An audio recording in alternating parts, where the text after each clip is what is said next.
பார்த்து வியந்த ஒரு சுயம்பு. அர்ஜுன் சார் நான் வந்து சம்பந்தியாக பார்க்கவில்லை, நான் சார் தான் கூப்பிட்டுட்டு இருக்கேன், அவனும் சார் தான் கூப்பிடுறான். நான் என் உயரம் தெரிந்தவன், நான் எல்லா ஸ்டெப்பை நான் அளந்து வந்து வச்சுதான்.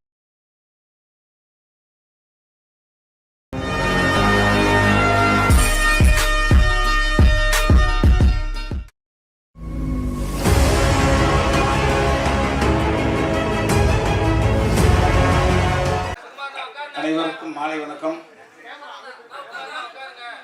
பத்திரிகை, தொலைக்காட்சி, இணையதள சகோதர சகோதரிகளுக்கு இப்பொழுதும் வணக்கம். இன்னைக்கு ஸ்பெஷல் வணக்கம். காரணம்,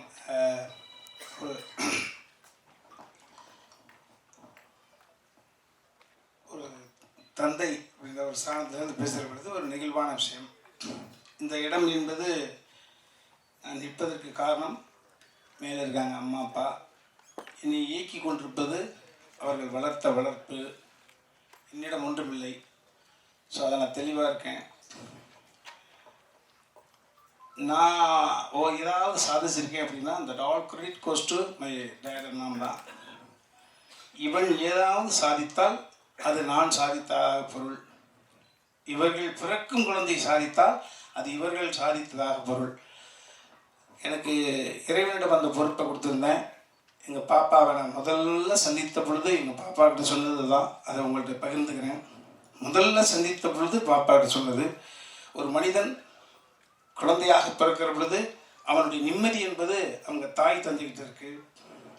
அதற்கப்புறம் வீதியில் விளையாட போகிற பொழுது நம்ம யார் கூட விளையாடுறோமோ அவங்கள்ட்ட போகுது அந்த நிம்மதின்ற பால். அதுக்கப்புறம் பள்ளிக்கூடத்துக்கு போகிற பொழுது பக்கத்தில் யார் உட்காந்துருக்காங்க அவங்களோட கேரக்டர் நம்மளை வந்து இன்ஸ்பயர் பண்ணும். அந்த நிம்மதின்ற பால் அவங்கள்ட்ட போகுது. பாடம் சொல்லிக் கொடுக்கும் வாத்தியார்கிட்ட போகுது. கல்லூரிக்கு போகிற பொழுது அதே தான் தொடருது. நண்பர்கள் யார், பக்கத்தில் இருப்பவங்க யாரிடம் இறைவன் கை கொடுக்க தூண்டுகிறான், யாரிடம் இறைவன் நம்மளை மாணவனாக சேர்க்கிறான். வேலைக்கு போகிற பொழுது நம்மளை விட உயர்ந்த இடத்தில் இருக்கக்கூடிய அதிகாரிகள்கிட்ட போகிறது அந்த நிம்மதி. இப்படி ஒவ்வொரு நிம்மதியாக போகிற பொழுது அதற்கு அப்புறம் பர்சனல் வாழ்க்கை என்று வருகிற பொழுது நமது நிம்மதிங்கிற பால் நம்மளை கரம் பிடிக்க போகக்கூடிய வாழ்க்கையினுடைய துணைகிட்ட போயிடுது, நம்ம மனைவிகிட்ட போயிடுது. அதே போல் என் மனைவி கிராமத்தில் கல்யாணம் பண்ண எங்கள் பெரியம்மாவோட பேத்தி. அதற்கு பிறகு என் மனைவி கன்சீவாகிற பொழுது இறைவா என் மூலமாக இந்த சிசு உருவாகி இருக்கு, இந்த பூமியில் பிறக்கிற பொழுது இந்த சிசு ஆரோக்கியமாக பிறக்க வேண்டுமே என்ற நிம்மதி அங்கு போகுது. அந்த மனைவியுடைய அந்த கற்பம் சூழ்ந்திருக்கிற போது இந்த வயிற்றில் போகுது. அதே மாதிரி அந்த நிம்மதிங்கிற பால் மறுபடியும் சுழண்டு வந்து இவன் வயிற்றுக்குள்ள இருக்கிற பொழுது இவன் ஒழுங்கா பிறக்கணுமே போச்சு. இப்படி தொடர்ச்சியாக போகிற பொழுது என் மகளுக்கு வரம் தேடுகிற பொழுது மருமகன் நல்லா இருக்கணுமே, அவனுக்கு எந்த விதமான அந்த மாதிரி அவன்கிட்ட போச்சு, மருமகன்கிட்ட போச்சு. அந்த மருமகனை தேர்ந்தெடுக்கக்கூடிய உரிமையை கூட என் மகனிடம் தான் கொடுத்தேன். காரணம், ஒருவருக்கு 2 குழந்தை இருக்கலாம், 3 குழந்தை இருக்கலாம், எனக்கு 2 குழந்தை. எப்பா, எனக்கு மருமகன் அமைவதை விட, உங்க அம்மாவுக்கு மருமகன் அமைவதை விட, உங்க அக்காவுக்கு கணவன் அமைவதை விட உனக்கு மைத்தமும் சரியாக அமைய வேண்டும். நாங்கள் இருக்கும் காலம் வரை எங்களால் இந்த பூமிக்கு படைக்கப்பட்டவர்கள் இணைபுரியாது சந்தோஷமாக இருக்க வேண்டும். ஸோ நீ சொன்னீங்கன்னா மகளை கொடுத்துருவேன். ஸோ அப்படிதான். ஸோ இந்த நிம்மதி என்பது தொடர்ச்சியாக என் மகள் இப்போ இறுதியாக எங்கள் பாப்பாட்ட சொன்னேன், அம்மா இறைவன் நம்மளை அடிக்கடி சந்திக்க வைக்கக்கூடிய சூழ்நிலை உருவாக்கி கொடுத்துட்டான். நிறையா பேச போகிறோம். முதல்ல அப்பாவை அங்கிளை பார்க்குற பொழுது என்ன சொன்னாங்கன்றது காலம் முழுக்க ஒன்று இருக்கணும்னா அது மாதிரி பாப்பாட்ட சொன்னேன், அம்மா இந்த நிம்மதி என்கிற பால் இப்போ உன் மடிக்கு வந்துருக்கடா செல்லம். ஸோ எங்களுடைய எதிர்காலத்தை, எங்களுடைய அடுத்த தளத்தை நீ தாயாக இருந்து வழிநடத்த வேண்டும் என்று சொன்னேன். வீட்டுக்கு மருமகளாக வந்தாலும் எங்களுக்கு மகள் தான். எங்களுடைய அடுத்த கட்ட எல்லாமே எங்கள் பாப்பா கையில் போயிருக்கு. ஸோ அதை தான் பாப்பாட்ட வலியுறுத்தி சொன்னேன். இதையெல்லாம் தாண்டி எனக்கு இது வந்து சுமையா சுகமா அப்படின்னா சுகம், ஆனால் சுமையான சுகம். காரணம், பார்த்து வியந்த ஒரு சுயம்பு. அர்ஜுன் சார் நான் வந்து சம்பந்தியாக பார்க்கவில்லை, நான் சார் தான் கூப்பிட்டுட்டு இருக்கேன், அவனும் சார் தான் கூப்பிடுறான். நான் என் உயரம் தெரிந்தவன், நான் எல்லா ஸ்டெப்பை நான் அளந்து வந்து வச்சுதான் வந்திருக்கேன். யாருடைய எள்ளி நகையாடலுக்கும் நான் எந்த விதத்திலும் காரணமாகிடக்கூடாது. பயந்து பயந்து வாழ்க்கையை தாழ்வு மனப்பான்மையோடவே ஒவ்வொரு நிமிடம் நகர்த்தி கொண்டிருக்கிறவன். உங்களையெல்லாம் பார்க்கிற பொழுது கொஞ்சோண்டு சம்பளம், பெரிய அளவு முரட்டு மாடி பங்களாங்கெல்லாம் கிடையாது. எவ்வளவு சிரிச்ச முகத்தோடு அழைத்த குரலுக்கு ஓடி வர்றீங்களே என்ற பொழுது உங்களை பார்த்து ஒவ்வொரு முறையும் வியப்பேன். அது மாதிரி இன்னைக்கு அந்த மாதிரி வேந்த சூழலாக இருந்துட்டு இருக்கேன். சார் காலமும் கடவுளோ அவரை எங்களுக்கு சம்பந்தியாக நியமிச்சிருக்கு. அவரை பார்த்தா ஏதோ சுயம்பாக வந்தவர். மரியாதைக்குரிய விஜயமுரளி சார் சொல்ல பொழுது படித்த பிள்ளை மட்டுமில்ல, ஒட்டுமொத்த சினிமாவும் கை விட்டு தனியாக இருக்கிற பொழுது இருக்கிற புது மனைவி அவங்களுடைய நகையெல்லாம் வாங்கி சேவகன் அப்படின்ற ஒரு படத்தை எடுத்து தான் என்று அடையாளப்படுத்தி கொண்டு சுயம்பாக வந்தவர். நான் ஒரு சுயம்பு என்றால் எனக்கு முன்னோடி சுயம்பு அவர். ஸோ அவரை நான் சம்பந்தியாக பெற்றதில் என் தாய்க்கும் தந்தைக்கும் இறைவனுக்கும் நன்றி சொல்கிறேன். இந்த உறவு நீடிக்கும். நிச்சயமாக சினிமா குடும்பம், கலை குடும்பம், மற்ற எத்த ஒரு சூழ்நிலை எங்கே ஒரு ஒரு ஒரு மான் மேய சென்றால், ஒரு பிள்ளையை ஓடி சென்றால் மறுபடியும் வீட்டுக்கு வந்து சேர்வதைப் போல நேற்று வரை நடந்த நிகழ்வுகள் எல்லாரும் முதலமைச்சர் உட்பட அரசியல் பிரபலங்கள், சினிமா பிரபலங்கள் அத்தனை பேருக்கும் உங்கள் மூலமாக அந்த நன்றியை நாங்கள் தெரிவிச்சுக்கிறோம். 2 குடும்பத்தின் சார்பில் ஒரே ஒரு விஷயம், எப்பொழுதும் எங்களிடம் பேசலாம், எதை வேண்டுமானாலும் பேசலாம். ஸோ அந்த உரிமை உங்களுக்கு இருக்கு.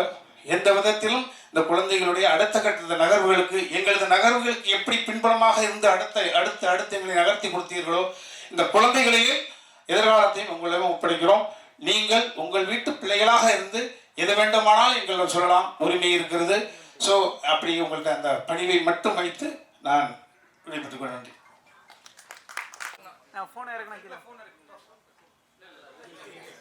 எப்படி அப்பாவுக்கும் சாருக்கும் சப்போர்ட் பண்ணி நெக்ஸ்ட் கட்டத்துக்கு கொண்டு போகிறீங்களோ, லைக் கன்ஸ்ட்ரக்டிவ் கிரிட்டிசிசம் பண்ணீங்களோ, அதே மாதிரி எங்களுக்குமே ஒரு அன்பாவோட சொன்னீங்கன்னா நாங்கள் ஒர்க் பண்ணுறதுக்கு நல்லா ரெடியாக இருக்கிறோம்.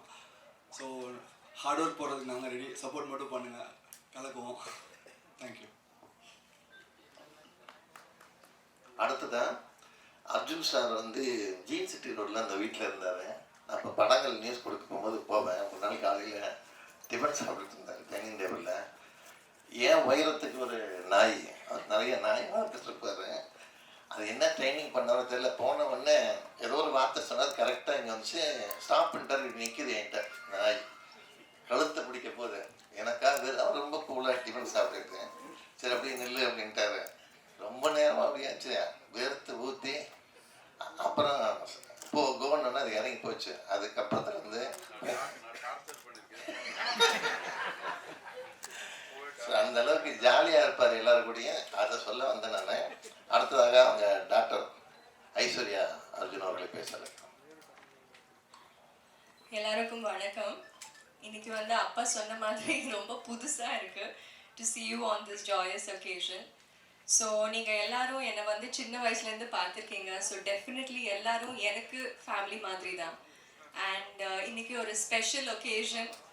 ஸோ ரொம்ப சந்தோஷமாக இருக்குது உங்கள் கூட ஷேர் பண்ணுறது. அண்ட் நீங்கள் வந்து என்னை எல்லா ஒரு ஸ்டேஜில் பார்த்துருக்கீங்க, right from when I was a child, school போகும்போது, காலேஜ் போகும்போது எல்லாமே உங்களுக்கு தெரியும். ஸோ இந்த ஸ்டேஜ் வந்து இட்ஸ் வெரி டிஃப்ரெண்ட், எனக்கே ரொம்ப புதுசு.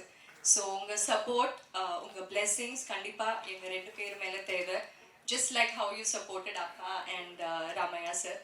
ஸோ மாமனா ஆமாம். ஸோ உங்கள் பிளெஸ்ஸிங்ஸ் எப்போவுமே இருக்கணும். அண்ட் எனக்கு வந்து எங்கள் வீட்டில் அப்பா அம்மா ரொம்ப ஃப்ரீடம் கொடுத்து, ரொம்ப அந்த எவ்ரி ஆஸ்பெக்டில் வந்து எனக்கு ஃப்ரீடம் கொடுத்துருக்காங்க. டு எக்ஸ்பிரஸ் மை வியூஸாக இருக்கட்டும், தாட்ஸாக இருக்கட்டும், என்னோட ஒப்பீனியன்ஸ், எல்லாத்துக்கும் ஸ்பேஸ் கொடுத்துருக்காங்க. அண்ட் எனக்கு வந்து அப்படியே இன்னொரு ஃபேமிலி கிடச்சிருக்கு. அண்ட் உமா வந்து he is my best friend. And எல்லா விஷயத்துலேயும் he is extremely supportive. So I'm very very lucky. And இன்னைக்கு வந்து உங்கள் எல்லாரையும் மீட் பண்ணது ரொம்ப சந்தோஷமாக இருக்குது. உங்கள் பிளெஸ்ஸிங்ஸ் டெஃபினெட்லி தேவை. Thank you so much. ஆர்வம் எனக்கு புரியுதுடா, கொஞ்சம் தயவு செஞ்சுக்கிறா. அர்ஜுன் சார் படம் நான் கிட்டத்தட்ட ஒரு 20 படத்துக்கு மேலே பிஆர்ஓ பண்ணியிருக்கேன். அவரோட சொந்த முதல்ல ஒரு சொந்த படம் எடுத்தார், படித்த பிள்ளைன்ற ஒரு படம். அவங்க அண்ணன் கிஷோர் ப்ரொடியூசராக்கி அந்த படத்துக்கு நான் தான் பிஆர்ஓ. கல்யாணத்தில் எவன் அவனுக்கு தொல்லை கொடுத்தானே அவன்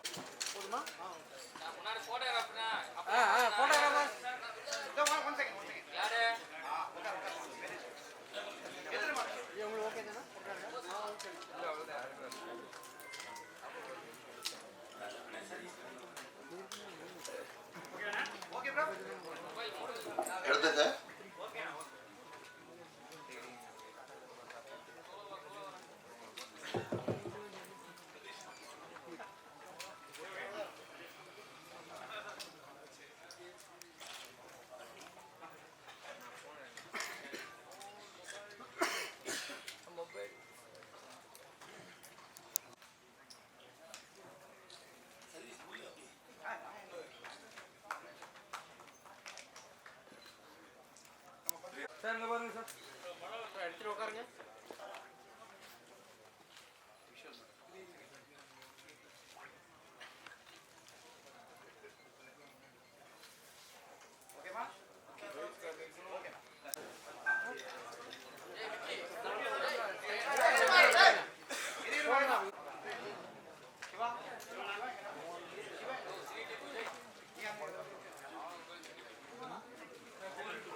அதே மாதிரி மணமக்கள் உமாபதி ராமையா அவர்களையும் ஐஸ்வர்யா அர்ஜுன் அவர்களையும் வாழ்த்து தெரிவிச்சுக்கிறோம். அர்ஜுன் சார் வந்து இயக்குனர் ராமநாராயணன் சார் மூலமாக நன்றிங்கிற படத்தில் ஹீரோவை அறிமுகமானார். அதுலேருந்து இன்னைக்கு வரைக்கும் அவரோட தமிழ் சினிமா கேரியர் அப்படியே தொடர்ந்து ட்ராவல் ஆகிட்டு இருக்கு. அதே மாதிரி தம்பி ராமையா சார் உங்களுக்கு தெரியும். இவங்க 2 பேருமே பத்திரிக்காரங்கிட்டையும் சரி புகைப்பட கலைஞரையும் சரி ரொம்ப ஜாலியாக பேசி நம்ம கூட ஒரு 2.5 கலந்தவங்க. அவங்க வாரிசுகளுக்கு திருமணங்கிறது நம்ம வீட்டில் நடந்த விசேஷம் மாதிரி. அதனால் அவங்க எல்லாரும் சேர்ந்து நம்ம வாழ்த்துவோம். இந்த கல்யாணங்கிறது வந்து நம்ம குடும்பம் நான் சொன்னேன் இல்லையா, அது மாதிரி எப்பயுமே வந்து அர்ஜுன் சாரையும் சரி தம்பி ராமையா சாரும் சரி நம்ம யார் எப்போ ஃபோன்